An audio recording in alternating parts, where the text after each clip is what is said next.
দর্শক, আজকে আমরা তুলনা করব যে দেশি জাত এবং হাইব্রিড জাতের মধ্যে পার্থক্য। দর্শক, এটা বাজার থেকে নিয়ে আসছি দেশি কাঁকরোল। এটার অবস্থা দেখেন, গতকালকে নিয়ে আসছি এটারে। আর দর্শক, আমরা আরেকটা দেখাই, এটা আছে গোল্ডেন মণিপুরি জাত। এটা নতুন জাত, সরাসরি ভারত থেকে নিয়ে আসা। 33 শতকের জমিতে কত খরচ হয়েছিল সেক্ষেত্রে? সেক্ষেত্রে প্রথম চান্সে খরচ হইল বললাম না যে হলো যে এই সারগুলো এই আর 25,000 টাকা আছে আমার মাছা খরচ। মাছা খরচ আর আর কন্দল খরচ সংগ্রহ, বীজ খরচ মনে করেন হলো যে 6,000 টাকা মানে চারা খরচ। চারা খরচ। আর ওই জমি প্রস্তুতির সঙ্গে শুরু করি আমি, হ্যাঁ। ধরবো 1 বিঘা জমিতে 35,000 টাকা খরচ। হ্যাঁ হ্যাঁ। এই 35,000 খরচের বিপদে কত টাকা বেচাকেনা করা যায়?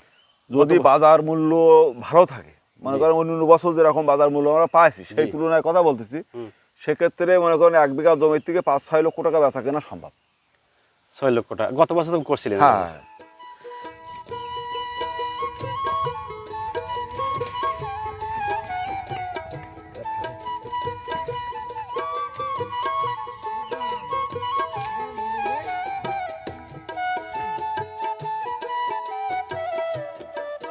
দেখো দর্শক, আপনারা দেখতে পাচ্ছেন এটা 9টা আছে, এটাও 9টা আছে। তো আমরা দেখি যে 9টার ওজন কত আর এই গোল্ডেন মণিপুরি 9টার ওজন কত, এটা একটু আমরা তুলনা করব। ধরেন দেখি। তো আমরা প্রথমে এই 9টার ওজন দেখব। হ্যাঁ, 0 আছে।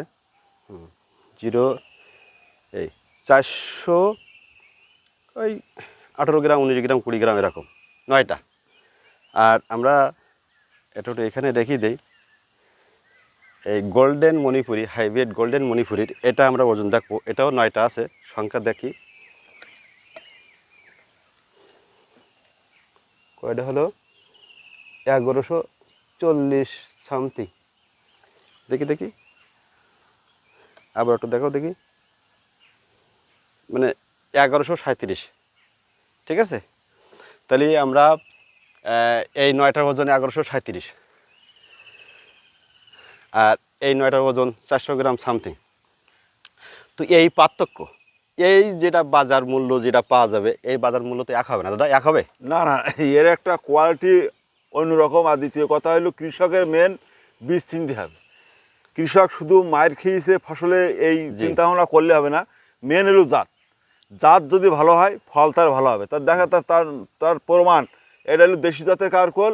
এই 9 পিসি 400 গ্রাম ওজন হয়েছে, আর এই 9 পিসি 1 কেজি 137 গ্রাম ওজন হয়েছে। আর মালের কোয়ালিটি দেখেন, এই যে মালের কোয়ালিটি, এই বাজার মূল্য এই কেজিতে 15 টাকা কেজিতে কম হবে। তারপর তাও 10 খাচ্ছে হবে না। এর ভিতরে আমাদের দুটো ক্যাটিও দেখাই, এর ভিতরে বিচিটাও নরম। হ্যাঁ, এর ভিতরে বিচিটা নরম, সবুজ ভাব, দেখতেও সুন্দর, আর খেতেও সুস্বাদু। আর এর ভিতরে বিচিটা শক্ত, অল্প কদিনই পেকে যায়। আমার কালকে যখন নিয়ে আসছি, এর রঙটাই এরকমই, আজকে দিনের ভিতরে দেখেন পেকে গেছে এই অবস্থা। আচ্ছা দাদা, আপনি আমাদের যদি বলতেন যে এই গোল্ডেন মণিপুরি জাতের কাঁকরোলটার জাতটা কিভাবে সংগ্রহ করলেন আপনি? আমার এক ভাই থাকে ইন্ডিয়ায়, জি। আমার সেই ভাইয়ের কাছ থেকে আমি এই ইন্ডিয়ান জাতেরই এই কাঁকরোলটা সংগ্রহ করি প্রথমে আমাদের এই মাঠে। জি, আপনি তো লাগাইছেন গত বছর, আর এই বছর তো লাগাচ্ছেন। না, 3 বছরই লাগাচ্ছি, 3 বছরই লাগাচ্ছি। কিন্তু ফলাফলটা কেমন মনে হচ্ছে আপনার কাছে? ফলাফল তো অন্য ফসলের থেকে এই কাঁকরোলে ওষুধ খরচ কম, মানে স্প্রে কম, সপ্তাহে একদিন স্প্রে দিলে হয়। আর দ্বিতীয় কথা হলো এই যে এই জিনিসটা মনে করেন আগামী কার্তিক মাস পর্যন্ত, তার মানে ফুল 9 মাস এই কাঁকরোলটা হারভেস্ট করা যায়, বাজারজাত করা যায়। আর এর বাজার মূল্য কম হয় না, ভালো মূল্য পাওয়া যায়। মানে সব সময় একই রকম থাকে, কাছাকাছি থাকে। হ্যাঁ। এখন যাচ্ছে কত করে বাজার? এখন আপাতত 60 টাকা দাম যাচ্ছে। সর্বশেষ যখন মানে সিজন শেষের দিকে, তখনই কেমন বাজার? 50 টাকা, 40 টাকা, 50 টাকা। আবার এর ভিতরে যখন আষাঢ় শ্রাবণ মাসে বর্ষা, অতিরিক্ত বর্ষা থাকবে, মাল কৃষকের ফসল নষ্ট হবে, তখন আবার দাম আবার বৃদ্ধি পায়। ও আচ্ছা, এই কাঁকরোলটার আপনার মানে তোলার সঠিক নিয়মটা কখন থাকে? কাঁকরোল আমরা মনে করো সপ্তাহে একদিন করে তুলি। সপ্তাহে একদিন করে তুলতে? সপ্তাহে একদিন করে তুলে, মানে বেশি দেরি করা যাবে না? না, যাবে। সপ্তাহে একদিন করে তুললে 1 কাঠা জমির থেকে 1 মণ কাঁকরোল তোলা সম্ভব। আচ্ছা আচ্ছা আচ্ছা, আমরা একটু কথা বলি যে এই কাঁকরোলটা লাগানোর সঠিক সময়টা কখন থাকে? কাঁকরোলে লাগানো কেউ পেঁয়াজ বনে লাগায়, পেঁয়াজ বনে যারা লাগায় তারা ওই কার্তিক মাসে রোয়। কার্তিক মাসের থেকে ফাল্গুন মাস পর্যন্ত রোপণ করা যায়। কার্তিক থেকে ফাল্গুন? ফাল্গুন। কিন্তু এই মূলত ফাল্গুন মাসে গাছটা যাওয়ায়, যারা কার্তিক মাসেও রয় তাদের গাছ বেরোতেই ওই ফাল্গুন মাস পর্যন্ত লেগে যায়। তার মানে যদি কেউ চারা নেয়, অর্থাৎ পলিব্যাগের চারা করা আছে, চারা নেয়, সে তো লাগাই দিলে প্রত্যেক হয়ে গেল। হ্যাঁ, আগামী বছর থেকে পলিব্যাগের চারা দেওয়া যাবে। আপনি চারা দিচ্ছেন? চারা দিতে পারবো। আচ্ছা, আমরা লাগানোর টাইমটা তো বললেন। আচ্ছা, এর মাটি প্রস্তুতি, তারপর সার প্রয়োগ সম্পর্কে যদি আমাদের বলেন। এর মাটি প্রস্তুতিতে পর্যাপ্ত পরিমাণ গোবর সার দিই আমরা। জি। 1 কাঠা জমির জন্য 1.5 কেজি টিএসপি, 1 কেজি পটাশ। জি। এই হলো প্রথমে রোপণের খরচ। আর এই মাছা খরচ? মাছা খরচ 1 বিঘা জমিতে 25,000 টাকা বা মাছা খরচে হয়ে যায়। আবার একই মাছা চাইলে আবার 2 বার রাখাও যায়। হ্যাঁ, 2 বার রাখা যায়, কিন্তু সেই ক্ষেত্রে ফলনটা একটু কম, মানে ফলের সাইজটা, গ্রোথটা একটু কম থাকে। দ্বিতীয় বছর একটু কম আসতে পারে। আবার যদি কৃষক যদি না চায় যে না আমি পরবার রাখবো না, কিন্তু ওই বাস করি তো থাকতে চাইবে। আমাদের এই বান আগামী জ্যৈষ্ঠ মাস পর্যন্ত এই মাছা তো ভাঙবো না। এই মাছায় এই দুই বেড একসাথে করে দিয়ে এবার লাউ চাষ হবে।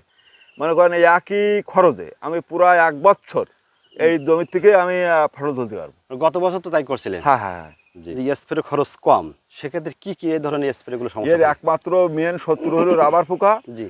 আর ওই যে আপনার ওই আলমারা পোকার জন্য আমরা ভ্রাম্যমাণ ফাঁদ দিই। ভ্রাম্যমাণ ফাঁদ দিলে মনে করা হলো যে আলমারা পোকা থাকে না। আচ্ছা। আর রাবার পোকা তো সিম্পল ওষুধ দিলেই পড়ে। সেক্ষেত্রে কি দেন আপনি? আমরা দিই লুমেকটিন আর পাইরিক্লোরিফস। আচ্ছা, অনেকেই বলে যে কাকরোলের যে ফুলের পরাগণের বুস্টার দিতে, সেক্ষেত্রে বুস্টার লাগে না। মেন হলো বুঝতে হবে এই সকালবেলায় মনে করেন মদ্দা ফুলটা তুলি রেখে যদি ঠিক 9টার দিকে পরাগায়ন করানো যায়, সেক্ষেত্রে 90% ফল ধারণ ক্ষমতা রাখে। কিন্তু কি যদি ভোরবেলায় ফুলটা তুলি ফুল পরাগায়ন করা হয়, সেক্ষেত্রে আর 20-30% কমে যায়। তার মানে পরাগণ করতে হবে ঠিক 9টার পরে, পরিপূর্ণ ফুল ফোটার পরে। হ্যাঁ 9টার পরে। পরাগণের বিকল্প কিছু নেই। না, যদি পরাগণ মিস হয়ে যায় তখন সেক্ষেত্রে জালি লাল হবে। এই জালি লাল হওয়ার প্রধান কারণ কি এই পরাগণের কারণে? হ্যাঁ, পরাগণ ঘাটতি। হয়তো এটা কি হয়েছে, এটা হয়তো যে পরাগণের যে তোমার মদ্দা ফুলের যে ওটা মনে করেন এর হয়তো মাত্রায় বেশি পড়ে গেছে, তা না হলে পরাগণ করানি হয়নি। যে কোনো কারণে মনে করেন এই জালিটা লাল হয়েছে। আর অতিরিক্ত তাপমাত্রা ছিল এই গণে, যে জন্য এই গণটাই বেশি ঝামেলা হয়েছে।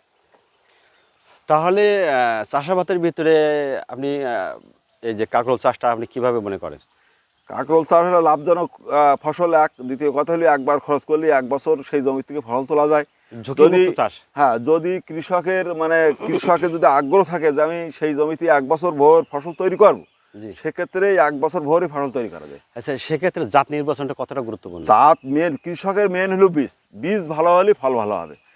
একটা জিনিস প্রমাণ করে দেখেন, এটা দেশি জাতের কারকোল 9 পিস কারকোল 440 গ্রাম ওজন। আর এই হাইব্রিড মণিপুরি গোল্ডেন যে কারকোলটা, এই কারকোলটা 9 পিস কারকোল 1 কেজি 137 গ্রাম ওজন। এতে এর বিকল্প দেখেন। তাহলে এই কৃষকও কিন্তু খরচ করেছে, আমিও খরচ করেছি, কিন্তু এর 9টা মাল হয়েছে 400 গ্রাম আর আমার 9টা মাল হয়েছে 1137 গ্রাম। সেক্ষেত্রে এখানে অনেক পার্থক্য। ওখানে মনে করেন এই মালটা বাজারজাত করলে এই কেজিতে 15 টাকা ব্যবধানে এই মালটা হবে। তার প্রমাণ দেখেন। এই মাল থাকতে এই মাল কেউ টাকা দিয়ে কিনে খায়? সেক্ষেত্রে বাজারে আর বসে থাকা লাগবে না, বাজারে বসে থাকা লাগে না। তো ধন্যবাদ আপনাকে।